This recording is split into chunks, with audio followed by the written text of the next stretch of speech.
I have some great HOA stories for you today, and you're going to love that title story too. Here's our first one. HOA president vandalized my truck and had it towed away to have a junkyard to dismantle it. They were forced to fully repair it, and I sued the HOA president. Posted by Knock on Wood HOA. This incident happened in January of this year. Last year, I moved into a neighborhood with an optional HOA. At the time, I'd come into enough money to buy a house outright. The only reason I moved here is because the HOA was optional and it's a nice, safe neighborhood. It's a slice of heaven compared to where I used to live. I own two vehicles, a 2004 Toyota Camry and a 1999 Ford F-150. The Camry is my daily driver, while the F-150 is my hauler for when I need it.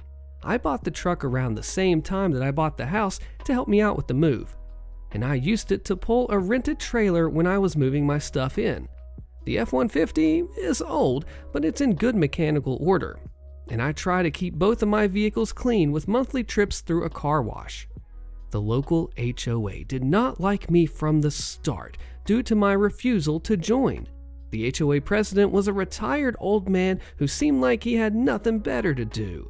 So he tried multiple times to sell me on joining and sent me several applications in the mail. But I always declined. Politely at first. But when the president got more aggressive, I told him to shove it where the sun doesn't shine. That's when the HOA decided that I was a member anyway, and then they started sending me fines in the mail with that claim. I knew they were bogus, so I went to the next HOA meeting to dispute the fines. They tried to tell me that by living here, I'm in the HOA whether I liked it or not. This was an obvious power move and something that I was ready for.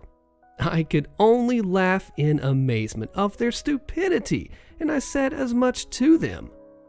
Then I told the board that not only was I not a member, but I'd gotten a lawyer to write up a C&D for them. I handed the envelope over. The board skimmed it and then furiously told me to get out. The fine stopped for a few months and then started right back up again at random. So I popped into another HOA meeting and I told them that this was not legal. I'm not in their HOA and I'd take them to court if they didn't stop. Once again, I was furiously told to get out. The fines stopped for good, but the HOA president decided that I needed to be made an example of. It happened only a few days later. I came home to find my F-150 gone from my driveway. I checked the cameras and saw the HOA president himself walk onto my property. He took out a pocket knife and stabbed each of my truck's tires in the sidewalls, then unscrewed the license plates off, put them in a bag, and just casually walked away with them. Then, a little while later, a tow truck came and hauled my truck away. I called the police, and together we went to see the HOA president. But he wasn't home. With my situation explained, this was not considered a civil matter, but grand theft auto. The police traced the tow truck as being from a local junkyard and not from an impound lot. I accompanied the police there, and not only was the HOA president present at the junkyard, but my F-150 was there being taken apart by about 4 men. They'd already removed the headlights, the hood, the bumper, and the radiator, and all of the panels off of the front of the truck by the time we got in there. There was stuff disconnected all over the engine bay, and the catalytic converters had already been cut out. The HOA president looked like a deer in headlights when he saw me there with police. I was nearly angry beyond words when I saw my truck in that condition. Nearly, I say, because I went off like a foul-mouthed country sailor on the people who'd ripped my truck apart. The HOA president was caught red-handed, but he insisted that he'd only towed my truck because it was in a sorry state and looked abandoned. I said he illegally took it off of my private property since the HOA had no right to tow it off of my land, and he clearly had not been aware of my cameras as they'd seen everything that he did. He went pale at first and then furiously tried to stomp towards me, looking like he was ready for a fight while yelling that my truck had been an eyesore, so he got rid of it. This action earned him some new bracelets and a free ride to the station. The police were somewhat merciful to the junkyard staff, who claimed to have only been doing their jobs. The owner of the junkyard is a cousin to the HOA president, so he was contracted to do any towing for the HOA since he was also owned a local impound. He had no idea I wasn't a member of the HOA and also was not aware that his cousin had ordered his employees to tear my truck apart for parts as an abandoned vehicle. The police cited all sorts of broken laws to the employees and the owner, and then they agreed to put my truck back together. But I said that it had better be at least as good as it was, if not better, or I'd be going to my lawyer.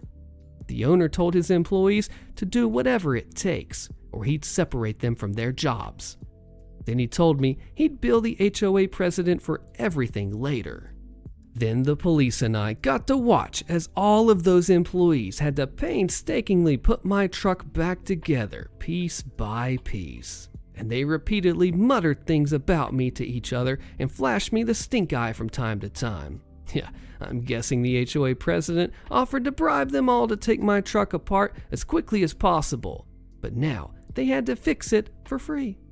And they were at it for hours. They had to weld the catalytic converters back in and even had to replace some parts entirely due to damage caused during hasty disassembly. When they first fired up the engine, it had an obvious misfire. Yeah, they denied it, but police sided with me that they could tell that it had a misfire too. Turns out they had ruined one of the coil packs taking the truck apart, and they had to order new parts from a nearby auto parts store to fix it. One of the headlights also stopped working. Again, something that they had to fix because I stated that I could prove with my home cameras that they were both working when I last drove it. And the bulbs were nearly brand new LEDs, so they had to have broken something. The coolant lines had also been just cut instead of simply disconnected, probably because they were trying to take the truck apart in a hurry. So those were more parts that had to be ordered from the nearby store as well. I can only imagine the total cost that was billed to the HOA president for this. All 4 of the tires had to be replaced because they were not repairable. So they had to leave the truck on a lift and take all 4 wheels off. There were other problems too, and all of these junkyard mechanics had to work overtime to put the truck back together on the hopes that I wouldn't sue or press charges. I wasn't even able to take the truck home till the next day evening because the police had to get my plates back and the junkyard staff had to take the wheels in for new tires. By the time I got the truck back, the 2 junkyard employees I saw there gave me looks that just said not to come back. And the truck actually runs better than before. So essentially, I got a free sort of overhaul for my trouble. As for the HOA president, well, I did sue him for trespassing, for theft, destruction of property, and the illegal tow. He ended up paying his cousin for all of my truck repairs, lost his position in the HOA, and moved out of the neighborhood shortly after losing the lawsuit because he had no leg to stand on in court since everything was caught on CCTV. He pretty much surrendered to the asked-for settlement, which is why it didn't get drawn out. The HOA has not bothered me at all since that truck incident, and my neighbors love me for getting rid of the old HOA president, as he was a power-tripping narcissist to them all and kept issuing pointless fines that had to be regularly disputed. Also, I've been back to that junkyard for parts, but for my Camry instead, as I went to pull a replacement grill for it and found one in excellent shape there. They did recognize me, and they gave me some dirty looks, but otherwise, they didn't bother me.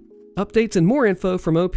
One commenter says, if it was optional, was it a neighborhood association? Most HOA are mandatory as they run with the land, unless they were trying to annex you. Either way, kudos on blowing their HOA. And OP replies, from what I know, the HOA was originally set up as a volunteer association, probably to make it look more appealing. So that system remained for whatever reason, but they slowly got almost everyone else in the neighborhood to join. I'm told the HOA was actually pretty good until the current board took over, However, them booting out the president that I sued effectively neutered them. And I'm betting the board will all get replaced, since the current president that was elected after the last one was kicked out is way nicer. The rest of the board are old fat cats, and several of my neighbors have told me that they want to replace them in the next board election, which is happening soon. Commenter replies, "Why replace when you can dissolve the HOA? Just do it. Plant the idea." OP responds, "Believe me, I've heard that idea may be floating around, but since I'm not in the HOA, I'm not kept in the know about most details. But whatever happens, I'll try to update about it as the board elections are only weeks away." Next commenter says, "The fact that the junkyard owner made the HOA pay for all the repairs is probably the only reason those employees still have jobs. If they ever give you a hard time, maybe bring that up." And OP replies, "Yeah, but I'm betting that junkyard owner isn't really a very good person. Someone told me they heard he used to run a chop shop in the 90s and may still be doing that. I can't confirm or deny that though, which is why I didn't bother to include it. But yeah, it was just grand that the HOA president had to foot the bill to basically rebuild half of my truck. Old boss steals owed money through mandatory retirement payments and tells me if I don't like it to take it up with the authorities, so I did. Posted by My Nuts Are Musical. Here we go. A few years back now, I worked for a smallish locally owned company owned by two friends. The company was going strong when I started, but after 10 years there, the place was going downhill fast. One day, we discovered the bosses had not been making superannuation payments to us, which my country's required retirement fund that employees and employers are required to pay into, for over 2 years, owing tens of thousands over all the employees. This was the final straw for me, and I gave them 2 weeks' notice. As I was basically the last manager there, most of the employees also quit with me, and this really ticked off the owners who thought that I was somehow overreacting. I made them ensure that they would pay me what I was owed, or I would get the tax agency involved. A few weeks later, I get an email detailing repayments significantly less than what was owed. When I emailed back, they told me that they had taken hours I owed in time in lieu out of what was owed in superannuation, and if I had a problem with that, they would have no issue speaking with the authorities about the hours that I stole from them. This is, of course, highly illegal. For one, we had no contract laying out that I would have to repay owed hours. Secondly, they most definitely cannot take that money from my superannuation repayments. I decided not to reply, save the email, and move straight onto the tax agency, which they look after superannuation affairs. This took a very long time, as the process is very slow, but after about a year and several different tax representatives, I one day got a call out of the blue from one of the owners. This was a very angry, threatening call asking why I had reported them to the tax agency and why I was determined to ruin their lives. I told him exactly why I did it and that he reaped what he sowed. A few days later, I get an email from the tax agency telling me that they will be repaying all that was owed, plus interest accrued over the now 3+ years that they didn't pay. They would have also been put on a blacklist of employers had they not sold the business a few months after we left. For more background, after I quit, I took 2 weeks off to be alone with my thoughts and relax for a bit before accepting one of the many job offers that I received once my departure had been made public in our industry. I walked away with a higher pay, more secure job, and the position every company in the industry was fighting for at the time, as the company I chose won the contract and they gave the position to me. D-Bag makes my life hard, so I ousted him for insurance fraud. Posted by Flying Donkey Dong 69. Here we go. A little over a year ago, I started working as an electrician with my dream company. I got good hours, $25 an hour, great coverage, and a crap ton of experience. My employer was a decent, family business kind of guy who always commended me on my work and understood whenever I needed to take time off, which I tried to limit to as little as possible. Yep, I was living the good working life. Until we hired Carl. Carl was a man's man, a big, beefy jock kind of dude who strived to be as manly as possible. Any guy who deviated from the path of manliness was relentlessly ridiculed and humiliated by Carl. Use gloves? Ridiculed. Hate spiders? Ridiculed. Pee sitting down because you're too lazy to stand and use a urinal? Ridiculed. This guy was an absolutely sickening sight to most guys on site, and I was one of, if not the most picked on guy. It seemed like that everything I did was an invitation for the guy to take a verbal dump on me.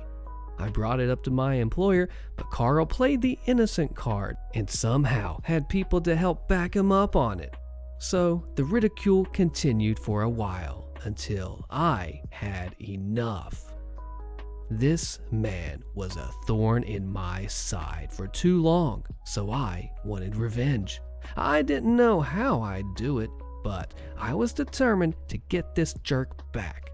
Thankfully for me, Carl was a boaster, and he boasted about a lot of stuff that he really shouldn't have. One such thing was the time that he got away with insurance fraud. As he tells it, his parents used to spoil him rotten. In his early 20s, they bought him a car and insured it for everything. I'm talking fire, theft, vandalism, the whole 9 yards. But the ungrateful brute wasn't happy with the car they got him. They would have none of his complaining, and he would have to deal with it until he ran the car into the ground. That was until his friend suggested the crazy idea of falsifying an insurance claim. He reported his car stolen, and it was found by the police 3 days later, burned out in a back lot. His insurance net him a decent sum of money, which he then used to buy a better car and fully insure it. He even boasted about how the insurance company, in full name, never caught him and how stupid they were. This was how I'd get back at him. I let a coworker who was also sick of Carl in on the plan. I would record him admitting to committing insurance fraud and send a copy of the recording to the police and the insurance firm. I bought a little recording device and hid it in my pocket during work. When Carl was in earshot, I started up a conversation with my coworker about how I'd used to get away with stealing candy bars from a corner store that I lived by when I was a kid. As soon as Carl heard me, he retorted with a, "Ha, that's nothing," which I took as my cue to start recording. The fool of a man blathered out everything and did a good job giving details. At the end of it all, just to seal the deal, I said, "Really, Carl last name, criminal extraordinaire, got away with insurance fraud?" With his arms folded in triumph and a smug look upon his face, he replied, "You're dang right, I'm smarter than I look, huh?" That night, I took my proof home and converted it into an audio file on my computer, and I used a burner email account to send it to the local police station and his insurance company. 3 days later, Carl didn't come to work. He didn't come in the next few days either. I eventually learned that he got arrested at home and is currently on unpaid leave from work. Now he's not fired, but he's not receiving money either, so it's just as bad as being fired. So, not a super big revenge story with a climactic ending, but I'm definitely satisfied with the outcome. New boss gives angry me an impossible task, posted by MD Laplup. I don't know if this is exactly malicious compliance, it's kind of a revenge story.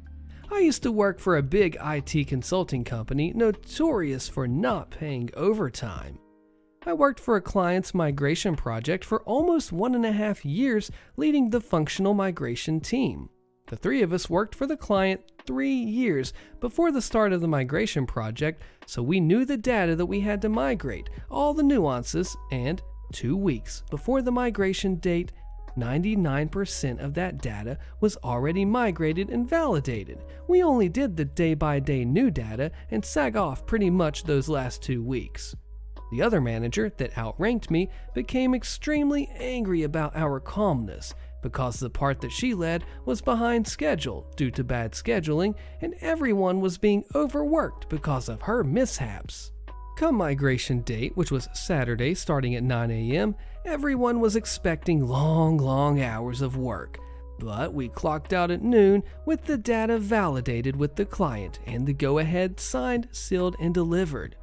My team got a written commendation from the client. The manager's team spent the entire weekend there. She got a complaint letter from the client. The manager complained about us and made me and my senior analyst spend the next month waiting for incidences and bugs and complaints. We got 5 in the whole month. My senior analyst spent 8 hours a day studying a new language, and I took the chance to update my CV because I wanted out and pretty much help a couple former colleagues that needed to solve bugs and problems within the manager's team's responsibilities. A couple of weeks later, evaluation time.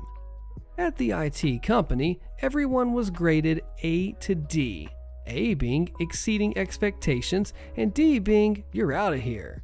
B was good and C was pretty much I'm starting to think you might not be good to work here.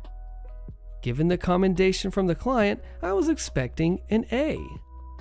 My evaluation was done by the manager and my mentor, which was a close friend with the manager. They gave me a C because we didn't see any pressure on your work and you certainly lack motivation. I complained and took a long overdue, already planned month-long vacation. This was June. After that, back at work, I was assigned to a project on another client led by manager's husband. He wanted me to prepare 122 integrations with different systems in 4 months. I told him that in the previous project led by his wife, they took 2 years to have 12 integrations ready, but I would give it a shot. I even emailed him the planning where it clearly showed the time they took. 2 of those months were July and August, months that pretty much everyone on the client goes on holiday. Manager and wife also went on holiday pretty much all of August. I spent those 2 months chasing people around the client's office, but starting September, 6 integrations were closed and 6 more were almost closed pending validation. Manager came back from holidays and was furious. He called me a slacker and started telling me that his wife was right, that I lacked motivation, and that I would need to spend the rest of the project duration working till midnight to make up for the lost time. And I said, no, I won't do an hour more than what you're paying. I told you that your expectations were unrealistic, and you went ahead with them anyways. He went ballistic. And I replied, I just lack motivation to work in your project. I want out of the project. I was out of the project in no time. I got a call from my mentor. She said that they were evaluating firing me without pay because of this. I told them about the unrealistic planning, and she said that I was being unrealistic and that the planning was good. I produced the email that I sent the manager. My mentor went quiet. A minute later, she told me, what do you want? If you can't guarantee that I won't do an hour of overtime ever again, I want out, full severance, and then some, and I want the company to make it look like I quit, not that you fired me. She went quiet again. She said she'll see what she could do. I was out of there, smiling by the end of the day. Update. From the team that remained in the project, 4 guys were on my team before the migration project. They all complained, and they all got out of the project as well. As far as I know, the project took twice the expected time to be completed. Manager's husband got nearly fired. The wife held a lot of power and managed to save his butt. Sued the HOA. They're taking my guns away illegally. See if the poster wins this lawsuit by clicking the video on your screen. You don't want to miss out, and I'll see you there.